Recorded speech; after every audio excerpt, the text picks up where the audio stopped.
வணக்கம். தமிழகத்தில் உள்ள அனைத்து மாவட்ட நிகழ்வுகளையும் உங்கள் வரவேற்பறைக்கு கொண்டு வந்து சேர்க்கும் தமிழ்நாடு 360க்கு உங்களை வரவேற்பது நான் சரவணன்.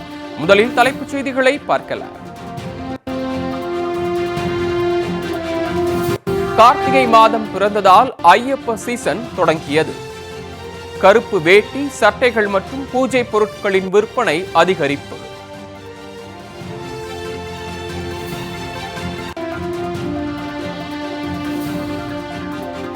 ஐப்பசி மாத பௌர்ணமியை முன்னிட்டு சிவாலயங்களில் அன்னாபிஷேகம் கோலாகலம்.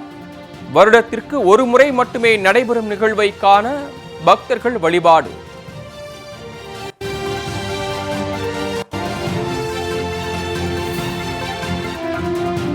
மாமல்லபுரம் அருகே குழந்தைகள் மற்றும் செல்ல பிராணிகளுடன் கடலில் இறங்கி பொதுமக்கள் போராட்டம்.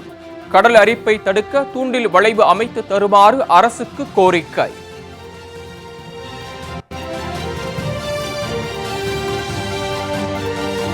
ஆண்டிப்பட்டியில் பள்ளிகள் மற்றும் குடியிருப்புகளுக்கு அருகே கொட்டப்பட்டுள்ள குப்பைகள் துர்நாற்றம் வீசுவதாலும் குப்பைகள் எரிக்கப்படுவதாலும் கடும் அவதி.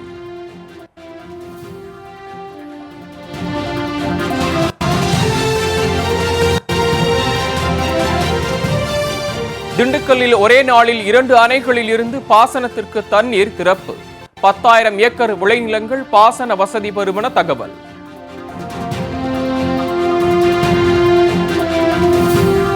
கோவையில் 2 டபுள் டக்கர் பேருந்துகளின் சேவை தொடக்கம். கோவை விழாவை கொண்டாடும் விதமாக சிறப்பு ஏற்பாடு.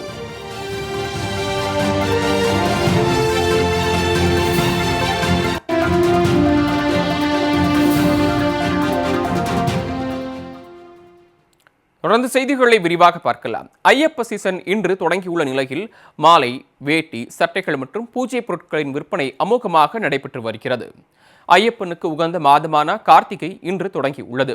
கார்த்திகை மாதத்தின் முதல் நாளான இன்று தமிழகத்தின் பல்வேறு பகுதிகளில் உள்ள கோயில்களில் ஐயப்ப பக்தர்கள் மாலை அணிந்து விரதத்தை தொடங்கி வருகின்றனர்.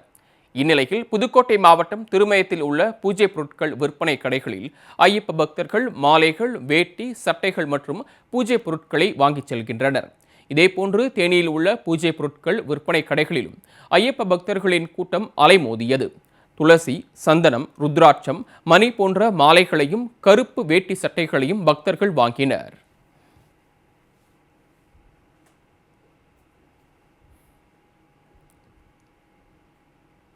ஐப்பசி மாத பௌர்ணமியை முன்னிட்டு தமிழகம் முழுவதும் உள்ள சிவாலயங்களில் சிவபெருமானுக்கு அன்னாபிஷேகம் செய்யப்பட்டு மகா தீபாராதனை காண்பிக்கப்பட்டது.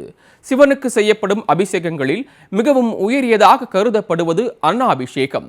இந்த அபிஷேகம் ஐப்பசி மாத பௌர்ணமி தினத்தன்று மட்டுமே நடைபெறும். அதன்படி நேற்று தஞ்சை பெரிய கோயிலில் பெருவுடையாருக்கு 1000 கிலோ அரிசியால் அன்னாபிஷேகம் செய்யப்பட்டது.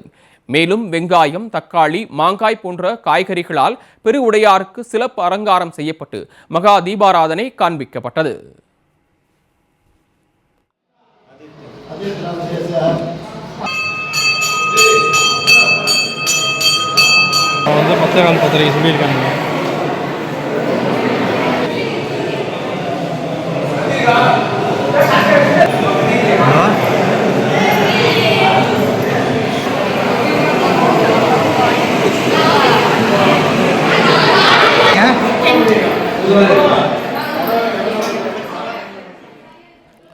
இதேபோன்று வேலூர் கோட்டையில் உள்ள ஜலகண்டேஸ்வரர் கோயிலில் 1/2 டன் அரிசியை கொண்டு மூலவருக்கு அபிஷேகம் செய்யப்பட்டது. சிறப்பு அலங்காரத்தில் காட்சியளித்த ஜலகண்டேஸ்வரரை பக்தர்கள் சைவ சமய பாடல்களை பாடி வழிபட்டனர்.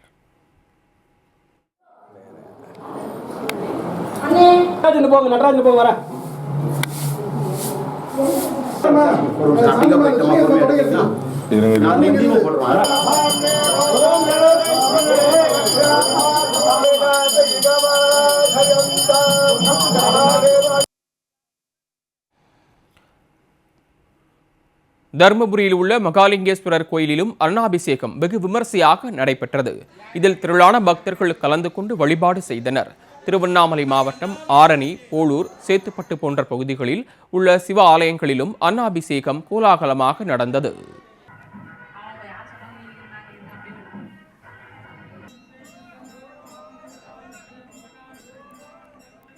மாமல்லபுரம் அருகே நிதி ஒதுக்கியும் தூண்டில் வளைவு அமைக்காததை கண்டித்து பொதுமக்கள், குழந்தைகள் மற்றும் செல்ல பிராணிகளுடன் கடலில் இறங்கி போராட்டத்தில் ஈடுபட்டனர்.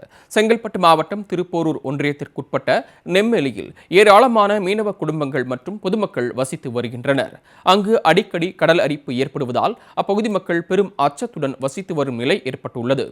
இந்த நிலையில் கடந்த சில நாட்களுக்கு முன்பு பெய்த கனமழையால் கடல் அரிப்பு ஏற்பட்டு நெம்மேலியில் உள்ள பழமையான கோயில் ஆலையில் அடித்துச் செல்லப்பட்டது.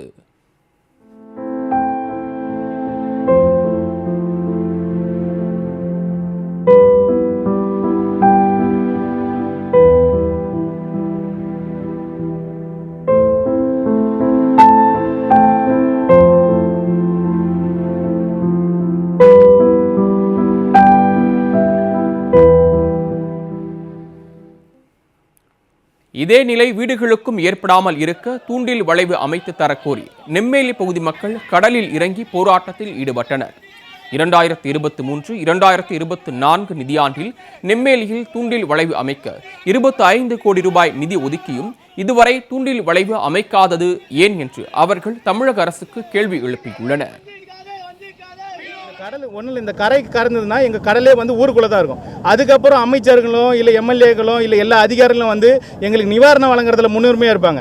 அதுக்கு முன்னாடி எந்த ஒரு எங்களுக்கு நிவாரணம் எதுவுமே வேணாம், எங்களுக்கு ஒதுக்குன 25 கோடியை சீக்கிரமாக அரசாணை வெளியிட்டு எங்களோட அடிக்கல் நாட்டி அந்த தூண்டில் வலையை விரைவாக அமைச்சாதான் எங்கள் ஊரை காப்பாற்றிக்க முடியும் தான் இந்த போராட்டத்தை வலியுறுத்திருக்கோம். இன்னும் 10 நாளுக்குள்ள எங்களுக்கு ஸ்டெப் எடுங்க, எங்களுக்கு தூண்டில் வலையை அமைச்சு கொடுங்க. இல்லையே நாங்கள் கடலில் இருந்து எல்லாம் போயிடுவோம். ஈசால இருந்து நாங்கள் உட்காந்து நாங்கள் போராடுவோம். நாங்கள் ஈசால உட்காந்து கோயம்புத்தூர்ல போராடுவோம்.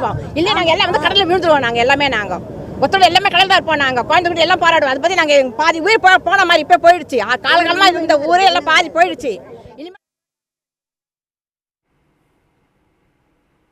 ஆண்டிப்பட்டியில் பள்ளி மற்றும் குடியிருப்புகளுக்கு அருகே குப்பைகள் மலை போல குவிந்து கிடப்பதால் பொதுமக்கள் கடும் சிரமத்திற்கு உள்ளாகியுள்ளனர். தேனி மாவட்டம் ஆண்டிப்பட்டி பேரூராட்சியில் 18 வார்டுகள் உள்ளன. அங்கு தினசரி சேகரிக்கப்படும் குப்பைகள் திடக்கழிவு மேலாண்மை திட்டத்தின் கீழ் மக்கும் குப்பை, மக்காத குப்பை என்று தரம் பிரிக்கப்படுகிறது. எஞ்சியுள்ள குப்பைகள் ராஜகோபாலன்பட்டி ஊராட்சிக்குட்பட்ட குமாரபுரம் பகுதியில் கொட்டப்படுகிறது. இதனால் அந்த பகுதியை சுற்றியுள்ள கோயில்கள், பள்ளிகள், குடியிருப்புகளில் கடும் துர்நாற்றம் வீசி வருகிறது. குப்பைகள் அடிக்கடி தீ வைத்து எரிக்கப்படுவதாலும் குமாரபுரம் மக்கள் கடும் அவதியடைந்துள்ளனர். இப்பிரச்சினைக்கு தீர்வு காண ஊருக்கு வெளியேயுள்ள இடத்தில் குப்பை கிடங்கை அமைக்குமாறு ஆண்டிப்பட்டி பேரூராட்சிக்கு பொதுமக்கள் கோரிக்கை வைத்துள்ளனர்.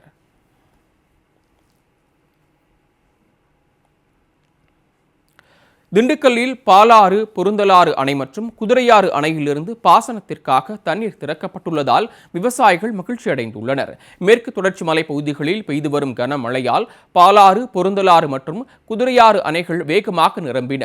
இதனைத் தொடர்ந்து இரு அணைகளில் இருந்தும் பாசனத்திற்கு தண்ணீர் திறக்கப்படும் என்று பொதுப்பணித்துறை அறிவித்திருந்தது. நேற்று அணைகளிலிருந்து தண்ணீர் திறக்கப்பட்டன.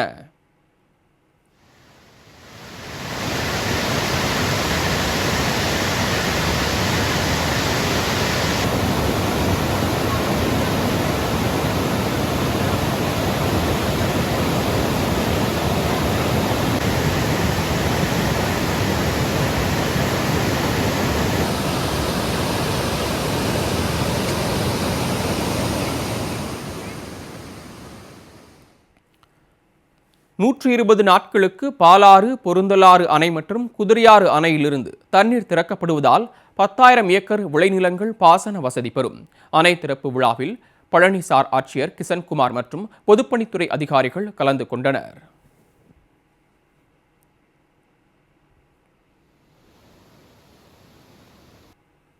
விளைநிலத்தின் வழியாக பெட்ரோல் நிறுவன குழாய் அமைக்க எதிர்ப்பு தெரிவித்து கோவை மற்றும் திருப்பூர் மாவட்ட விவசாயிகள் கண்டன ஆர்ப்பாட்டத்தில் ஈடுபட்டனர். கடந்த 28 ஆண்டுகளுக்கு முன்பு கோவை மாவட்டம் இருகூரிலிருந்து பெங்களூரு வரை 270 கிலோமீட்டர் தூரத்திற்கு பாரத் பெட்ரோலியம் நிறுவனத்தின் எண்ணெய் குழாய் பதிக்கப்பட்டது.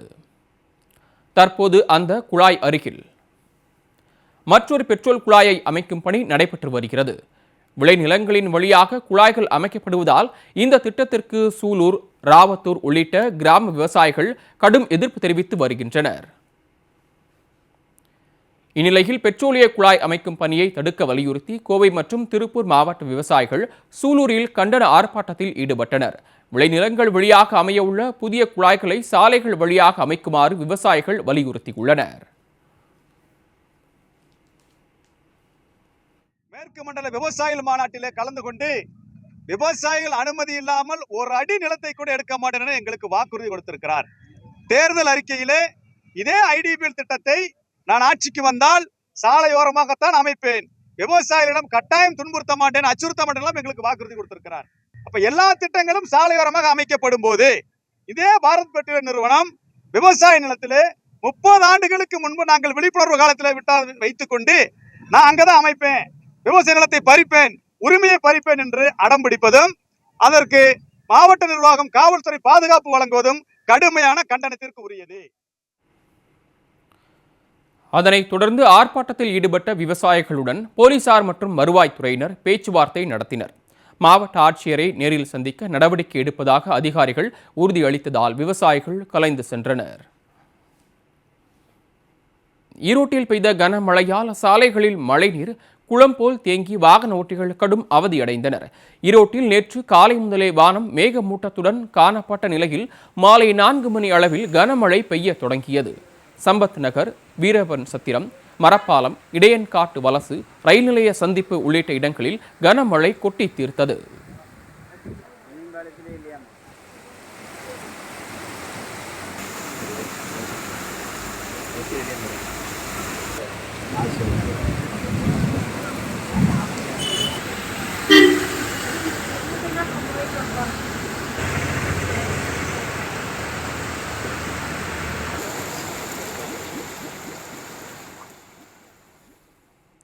வெளுத்து வாங்கிய கனமழையால் ஈரோடு மாநகரின் முக்கிய சாலைகள் மழைநீர் தேங்கி வெள்ளக்காடாக மாறின. இதனால் 2 மற்றும் 4 சக்கர வாகனங்கள் சாலைகளில் ஊர்ந்தபடியே சென்றன.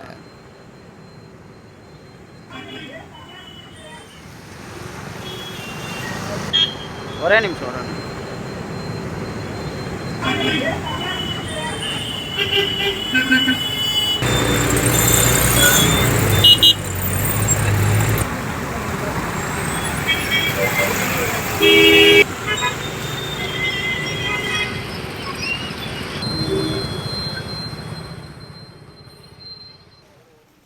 திருவள்ளூர் அருகே நடைபெற்ற அறிவியல் கண்காட்சியில் மாணவர்கள் புதிய படைப்புகளை உருவாக்கி அசத்தினர். திருவள்ளூர் மாவட்டம் கவரைப்பேட்டையில் உள்ள தனியார் பள்ளியின் மண்டல அளவிலான அறிவியல் கண்காட்சி நடைபெற்றது.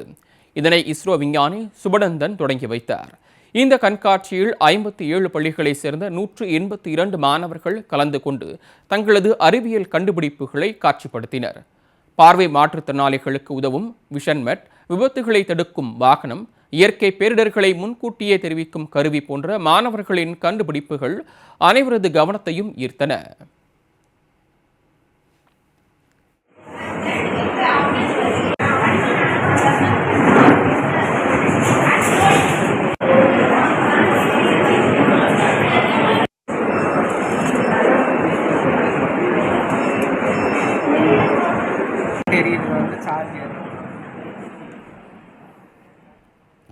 அதிநவீன கருவிகளின் செயல்பாடுகள் குறித்து பார்வையாளர்கள் மற்றும் நடுவர்களுக்கு மாணவர்கள் செயல்முறை விளக்கம் அளித்தனர். இப்போட்டியில் வெற்றி பெற்ற மாணவர்கள் மாநில அளவிலான போட்டிக்கு தகுதி பெற்றனர். உங்கள் ஊர் நிகழ்வுகளை விரைவாக வழங்க வருகிறது உள்ளூர் எக்ஸ்பிரஸ்.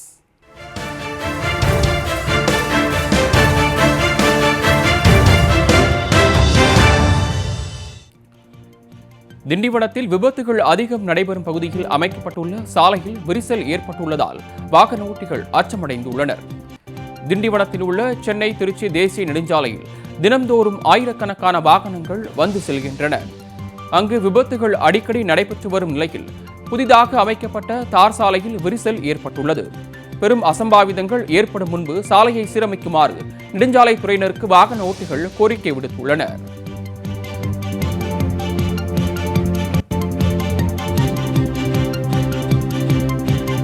திருவள்ளூர் மாவட்டம் திருத்தணியில் குடிநீர் குழாயில் உடைப்பு ஏற்பட்டதால் பல 100 லிட்டர் தண்ணீர் வீணானது. திருத்தணி நகராட்சியில் உள்ள 21 வார்டுகளுக்கு குழாய்கள் குடிநீர் விநியோகம் செய்யப்பட்டு வருகிறது. இந்த நிலையில் கலைஞர் நகரில் உள்ள குழாயில் உடைப்பு ஏற்பட்டு தண்ணீர் சாலையில் பீரிட்டு வெளியேறியது. குடிநீர் வீணாவதை தடுக்க குழாயில் ஏற்பட்டுள்ள உடைப்பை சீரமைக்குமாறு கலைஞர் நகர் பகுதி மக்கள் வேண்டுகோள் விடுத்துள்ளனர்.